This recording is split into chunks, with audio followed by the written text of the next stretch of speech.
Hello everyone, welcome to my another mini blog. অনেকদিন হয়ে গেছে তোমাদের সাথে সেই মতোভাবে ব্লগ শেয়ার করা হয়নি, তাও আমি কয়েকদিন ধরে তোমাদের সাথে ব্লগ শেয়ার করছি আগের ব্লগগুলো। তার কারণ আমি প্রচণ্ড ব্যস্ত হয়ে গেছি আমার দিদির বেবি হয়েছে বলে।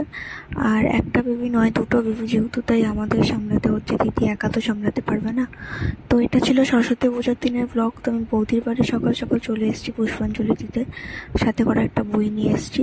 তো পুষ্পাঞ্জলি দেওয়ার পর আমি বৌদির বাড়িতে এখানে প্রসাদ খেয়ে নিলাম, আর তারপরে চলে গেলাম বাড়িতে গিয়ে আমার অনেক কাজ ছিল, কারণ যেহেতু মা দিদির বাড়িতেই ছিল। তো বাড়িতে এসে আমি সব কাজ করলাম।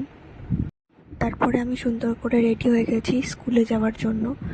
কলেজে চলে গেছি, তারপরেও স্কুলের প্রতি একটা আলাদাই টান। তার কারণ ক্লাস 5 থেকে 12 পর্যন্ত এই স্কুলেই পড়েছি এতগুলো বছর। তারপরে আমি এখন অপেক্ষা করছি আমার 3 বান্ধবীর জন্য। তো ওরা আসার পর আমি আমাদের স্কুলের ঠাকুরটা দেখতে চলে গেলাম, আর খুব সুন্দর করেছিল ঠাকুরটা। তারপরে এখন আমরা যাচ্ছি বয়েজ স্কুলের ঠাকুর দেখতে। এই যে সামনে 2 বান্ধবী আছে, আর আমার পাশে একজন আছে তমালিকা, এই যে হাই করছে।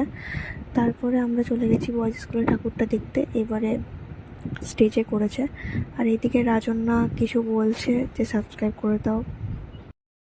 তো ওরও ইউটিউব চ্যানেল আছে, আমি তোমাদের মেনশন করে দেবো, সবাই সাবস্ক্রাইব করে দিও।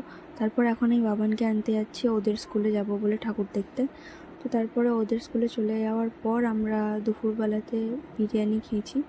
তো এটা কোনো প্ল্যান করা ছিল না, হঠাৎ করেই মনে হলো চলে গেলাম। একটা বোন ছিল, দাদা ছিল, তাদের সাথেই খাচ্ছিলাম। তো আজকের মতো ব্লগটা এখানেই শেষ করলাম। ভালো লাগলে অবশ্যই লাইক, কমেন্ট, শেয়ার করো। আরও অনেক অনেক ব্লগ পড়ে আছে তোমাদের সাথে, এখন অবধি শেয়ার করা হয়নি, সব তোমাদের সাথে শেয়ার করব। তো আজকের মতো টাটা।